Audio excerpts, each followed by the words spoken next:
Okay students, तो अभी अभी मैंने आपको केस 1 में कार्बोहाइड्रेट्स को 3 डिफरेंट टाइप्स में डिवाइड करके बताया। फर्स्ट टाइप में क्या था? मोनोसैकेराइड। मोनो का मतलब मैंने क्या बताया? 1। सैकेराइड का मतलब मैंने क्या बताया? शुगर। ऐसे शुगर के मॉलिक्यूल जो या ऐसे कार्बोहाइड्रेट जो एक ही शुगर के मॉलिक्यूल के मिलने से बने हो, ऐसे कार्बोहाइड्रेट जो एक शुगर मॉलिक्यूल के मिलने से बने हो।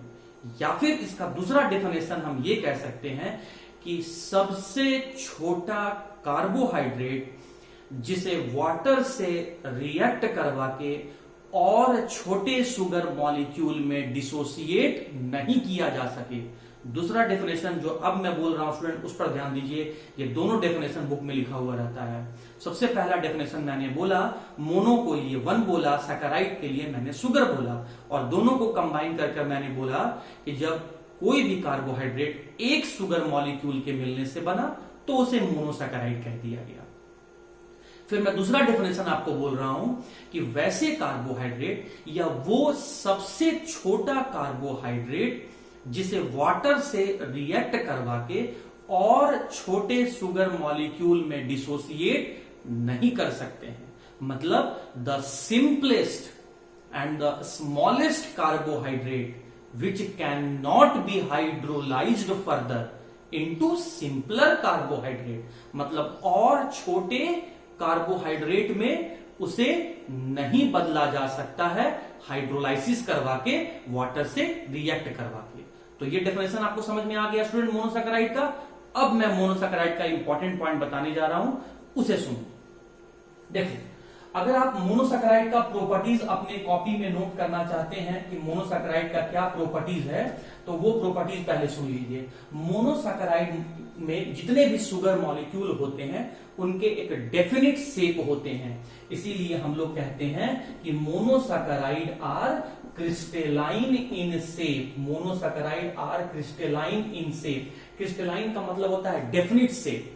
डेफिनिट शेप मतलब उसका कोई एक पर्टिकुलर शेप होगा, एग्जैक्ट शेप होगा, इसीलिए उसको कहा गया है क्रिस्टलाइन। तो मोनोसैकेराइड का डेफिनिट शेप होता है, इसीलिए मैंने लिखा कि monosaccharides are crystalline in shape. दूसरा पॉइंट कि monosaccharide are sweet in taste, मतलब टेस्ट के हिसाब से वे स्वीट होंगे। और point number 3, all the monosaccharide are soluble in water. All the monosaccharide are soluble in water. तो कहने का मतलब स्टूडेंट कि अगर हमें कोई ऐसा कार्बोहाइड्रेट मिले जो टेस्ट वाइज स्वीट हो, जो वाटर में सॉल्युबल हो, और उसे वाटर के हेल्प से और छोटे शुगर मॉलिक्यूल में और छोटे कार्बोहाइड्रेट में नहीं डिसोसिएट किया जा सकता, नहीं कन्वर्ट किया जा सकता, तो वैसे कार्बोहाइड्रेट को ही हम लोग मोनोसैकेराइड कहते हैं। मैंने क्या बोला? वैसे कार्बोहाइड्रेट जिसका एक शेप डेफिनिट हो, टेस्ट स्वीट हो, वाटर में सॉल्युबल हो, और उसे और छोटे कार्बोहाइड्रेट में कन्वर्ट नहीं किया जा सकता हो, तो वैसे कार्बोहाइड्रेट को हम लोग मोनोसैकेराइड कहते हैं। तो ये था डेफिनेशन और प्रॉपर्टीज मोनोसैकेराइड का, जो मैंने आपको समझा दिया।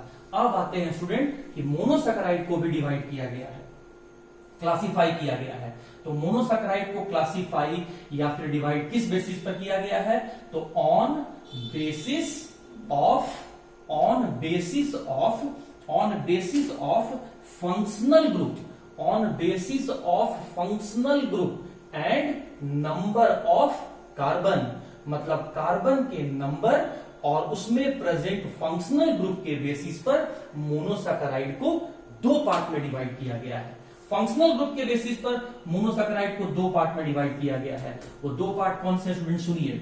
वैसे मोनोसैकेराइड जिसमें मेन फंक्शनल ग्रुप एल्डिहाइड हो, वैसे मोनोसैकेराइड को एल्डोज कहा गया है। और वैसे मोनोसैकेराइड जिसमें मेन फंक्शनल ग्रुप कीटोन हो, तो वैसे मोनोसैकेराइड को कीटोजेस कहा गया है। कीटोजेस कहा गया है। आपको मैंने अभी अभी बताया था, कार्बोहाइड्रेट का जब न्यू डेफिनेशन मैं समझा रहा था, तो उसमें मैंने बताया था कि या तो कार्बोहाइड्रेट में मेन फंक्शनल ग्रुप एल्डिहाइड होगा, या तो कार्बोहाइड्रेट में मेन फंक्शनल ग्रुप कीटोन होगा। तो वैसे मोनोसैकेराइड जिसमें मेन फंक्शनल ग्रुप एल्डिहाइड हो, तो वैसे मोनोसैकेराइड को एल्डोजेस क्लास में बांटा गया। ये क्लास है कार्बोहाइड्रेट का क्लास है। और वैसे मोनोसैकेराइड जिसमें मेन फंक्शनल ग्रुप कीटोन हो, तो वैसे कार्बोहाइड्रेट्स को हम लोग कीटोजेस कहते हैं। तो फंक्शनल ग्रुप के आधार पे बेस पर मोनोसैकेराइड कितने टाइप के हो गए? 2 टाइप के हो गए, एल्डोजेस एंड कीटोजेस। अब मैं एल्डोजेस को बांटने जा रहा हूं। तो पहले एल्डोजेस का मतलब समझ लीजिए। ओजेस जो यहां लिखा हुआ है स्टूडेंट, इसका मतलब हो गया शुगर, और एल्ड जो वर्ड लिखा गया है इसका मतलब हो गया एल्डिहाइड। वैसे मोनोसैकेराइड, वैसे शुगर के मॉलिक्यूल जिसमें मेन फंक्शनल ग्रुप आपके एल्डिहाइड होंगे, उसे एल्डोजेस कहते हैं। तो अभी मैं थोड़ी देर के लिए यहां से कीटोजेस को हटा देता हूं और मैं आपको एल्डोजेस बताने जा रहा हूं। तो ध्यान से देखिएगा, एल्डोजेस बताने जा रहा हूं, एल्डोजेस। तो आपको यह बात पता होना चाहिए कि मोनोसैकेराइड में कार्बन का नंबर ऑफ कार्बन का जो नंबर होगा वो होगा 3 से लेकर 7, 3 to 7 कार्बन प्रेजेंट होगा मोनोसैकेराइड में। और मैंने आपको यह भी बताया था कि कार्बोहाइड्रेट का जो फॉर्मूला होता है वो CnH2nOn होता है, जहां पर मोनोसैकेराइड के लिए n का मिनिमम वैल्यू 3 और n का मैक्सिमम वैल्यू 7 होगा। तो आइए स्टूडेंट देख लेते हैं। एल्डोजेस 3 कार्बन वाला भी हो सकता है, एल्डोजेस 4 कार्बन का भी हो सकता है, एल्डोजेस 5 कार्बन का भी हो सकता है, एल्डोजेस 6 कार्बन का भी हो सकता है, और एल्डोजेस 7 कार्बन का भी हो सकता है। 7 कार्बन वाला हम लोग अभी कंसिडर नहीं करेंगे, 6 कार्बन तक याद रखेंगे।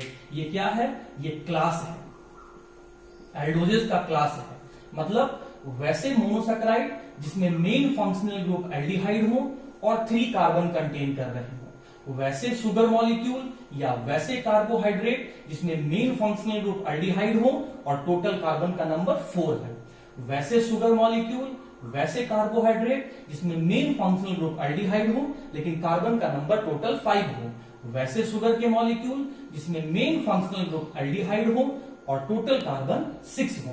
तो ये हो गया स्टूडेंट आपका क्लास में मैंने यहां पर नंबर ऑफ कार्बन्स को मैंने लिख दिया।